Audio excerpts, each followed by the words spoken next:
লাশের চারপাশে ঘিরে কোরআন তেলাওয়াত করতে হবে এরকম একটা রসম রেওয়াজ আমাদের দেশে প্রচলিত আছে। এটা কোরআন এবং হাদিস দ্বারা প্রমাণিত।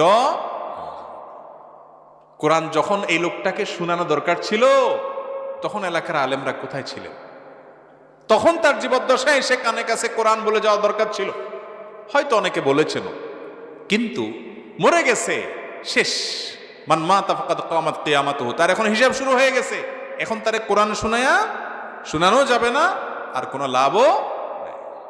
এটাকে কেন্দ্র করে হুজুর ডেকে আনে, তাদেরকে টাকা পয়সা দেয়, এগুলো সব নাজায়েজ কাজ, সবগুলো নাজায়েজ কাজ। এই কোরআন আপনার মুর্দার পাশে পড়ার জন্য টাকা দিয়ে লোক আনা, ভাড়া করে, এবং তাদেরকে দিয়ে কোরআন পড়ানো। ভাইরা আমার, কোরআন আপনি নিজে তেলাওয়াত করবেন, নিজের জন্য নিজেরা তেলাওয়াত করবেন। ওই লাশের পাশে বসে কোরআন তেলাওয়াত করার কিছু নাই। তবে মৃত ব্যক্তির তরফ থেকে কোরআন তেলাওয়াত করে এর সওয়াবটা আল্লাহ আমি মৃত ব্যক্তির জন্য দিতে চাই। আমি তেলাওয়াত করে যে